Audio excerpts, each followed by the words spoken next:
بسم اللہ الرحمن الرحیم۔ السلام علیکم ورحمۃ اللہ تعالی وبرکاتہ۔ ابھی ایک محترم دوست نے یہ سوال کیا ہے کہ بعض لوگ کمیونٹی ریڈیو پر قرآن حکیم فرقان مجید کی تلاوت کرتے ہیں اور تلاوت بھی تجویدی اصولوں کے خلاف اور درست نہیں ہوتی، تو کیا ایسا کرنا جائز ہے؟ جواب میں انتہائی ادب سے گزارش کروں گا کہ میری معروضات کو پوری توجہ کے ساتھ سماعت فرمایا جائے۔ سب سے پہلی بات تو یہ ہے کہ قرآن حکیم فرقان مجید اللہ تعالیٰ کی کلام ہے۔ سیدنا وہب بن منبہ رضی اللہ تعالیٰ عنہ جب قرآن حکیم فرقان مجید کی تلاوت کرنے لگتے تو اس خیال سے بے ہوش ہو جاتے کہ یہ اللہ تعالیٰ کا کلام ہے۔ قرآن حکیم فرقان مجید نبی دو جہاں صلی اللہ تعالی علیہ وآلہ وسلم کا زندہ و جاوید عظیم ترین معجزہ ہے۔ قرآن حکیم فرقان مجید کی معمولی سی توہین اور بے ادبی صاحب ایمان کو ایمان سے محروم کر دیتی ہے۔ قرآن حکیم فرقان مجید اگر بوسیدہ ہو جائے تو اس کے لیے ایک ہی حکم ہے کہ اس کو عزت و احترام کے ساتھ قبرستان میں بلا واسطہ نہیں بلکہ کسی اچھے سے کپڑے کے اندر لپیٹ کر دفن کر دیا جائے۔ قرآن حکیم فرقان مجید اللہ تعالیٰ سے ہم کلامی ہے۔ قرآن حکیم فرقان مجید کا سننا واجب ہے۔ امام اہل سنہ شاہ احمد رضا خان علیہ الرحمہ فرماتے ہیں کہ قرآن حکیم فرقان مجید کی تلاوت کے دوران اسم الرسالہ بھی آئے، یعنی لفظ محمد صلی اللہ علیہ وسلم آئے تو بلند آواز سے درود پاک پڑھنے کی اجازت نہیں ہے، انگوٹھے چومنے کی اجازت نہیں ہے۔ قرآن حکیم فرقان مجید کے حوالہ سے اللہ تعالیٰ نے یہ ارشاد فرمایا ہے اذا قرئ القرآن فاستمعوا لہ وانصتوا لعلکم ترحمون، کہ جب قرآن حکیم فرقان مجید کی تلاوت کی جائے تو اسے سنو نہیں، فاسمعوا نہیں کہا، فاستمعوا کہا ہے، غور سے سنو، وانصتوا اور پھر تاکید فرما دی خاموش رہو تاکہ تم پر رحم کیا جائے۔ تو سب سے پہلا امر تو یہ ہے کہ کمیونٹی ریڈیو پر بغیر اشد ضرورت کے قرآن حکیم فرقان مجید کی تلاوت نہ کی جائے۔ وہ گھروں میں جا رہا ہے اور گھر والے لوگ گھر کے کاموں میں مصروف ہیں۔ اگرچہ فقہا نے اپنی فنی موشگافیوں کی بنیاد پر ریڈیو کی آواز کو انسان کی آواز کا غیر قرار دیا ہے، اس کے لیے وہ مسائل اور وہ احکام نہیں ہے جو مباشرتاً کسی انسان سے قرآن حکیم فرقان مجید کو سننے کے ہیں، مگر پھر بھی قرآن حکیم فرقان مجید کا ادب و احترام کا زاویہ اور زینہ اتنا بلند ہے کہ معمولی سی بے ادبی بھی انسان کو نور ایمان سے محروم کر سکتی ہے۔ گھروں میں جائے گا، گھروں کے لوگ اپنی مصروفیتوں میں ہوں گے، ایسے کام ہوں گے کہ وہ توجہ سے نہیں سن سکیں گے، تو بے ادبی کا پہلو ہے، عدم توجہ کا پہلو ہے۔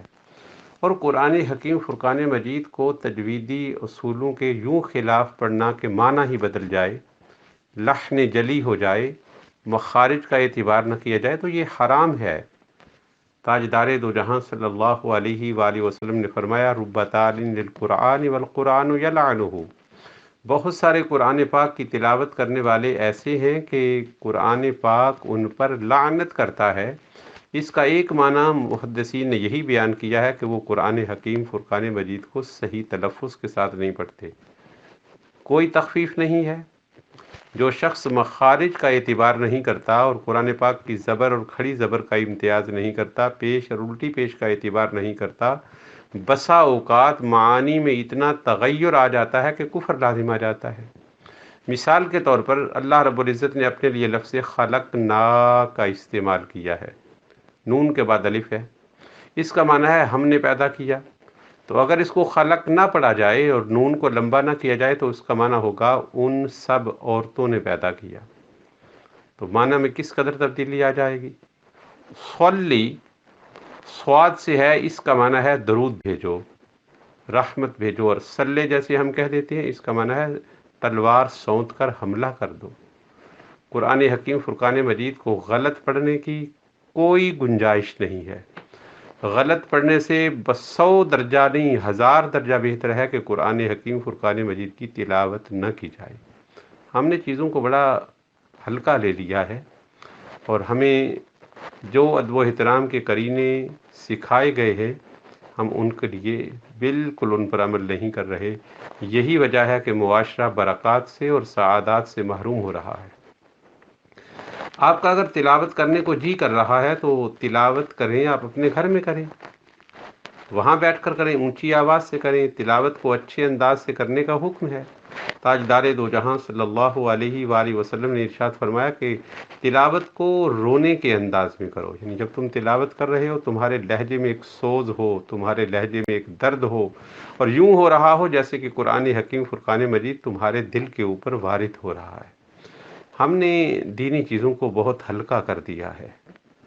ایسے بھی ہوتا ہے کہ بسا اوقات لوگوں کے انتظار میں تلاوت اور کر لو جی، نہیں، وہ تلاوت کی غرض سے نہیں ہوتی، وہ لوگوں کے انتظار کی غرض سے ہوتی ہے۔ ایسا کرنا اس کو ہلکا جاننا ہے۔ بڑے اجتماعات میں ہر ایک آدمی تلاوت کر رہا ہے، اس کی اجازت نہیں ہے۔ ایک تلاوت کرے، باقی تلاوت کو سنے، اور تلاوت سننے کا تلاوت کرنے سے ثواب زیادہ ہے۔ تلاوت کرنا یہ سنت ہے اور تلاوت سننا یہ واجب ہے۔ لہٰذا اور بسا اوقات یہ بھی ہوتا ہے کہ تلاوت کرنے والے کو یہ پتہ ہی نہیں ہوتا کہ وہ کیا کہہ رہا ہے۔ بہرحال میری دانست میں ریڈیو کمیونٹی پر بغیر اشد ضرورت کے قرآن حکیم فرقان مجید کی تلاوت نہیں ہونی چاہیے۔ اگر صحیح بھی ہو، اگر وہ تلاوت کرنے والا درست لہجے میں اور عربی اصولوں کے مطابق بھی تلاوت کر رہا ہو، تو لاؤڈ سپیکر پر، ریڈیو کمیونٹی پر اس طرح تلاوت نہیں ہونی چاہیے کہ آپ لوگوں کو مجبور کر رہے ہیں کہ وہ تلاوت کو سنیں۔ اگرچہ میں نے عرض کیا کہ فنی مشغافیوں کی وجہ سے یہ حکم نہیں ہے، تھوڑی سی اجازت ہے اس عمل میں کہ سامنے سننا، اور جو آدمی سننے کے لیے ہے نہیں اصالتاً، ان کے لیے حکم اور ہے۔ یہ فنی مشغافیہ میں جانتا ہوں، مگر قرآن حکیم فرقان مجید کا ادب اتنی بلند زینہ ہے کہ جس کا ہم تصور نہیں کر سکتے۔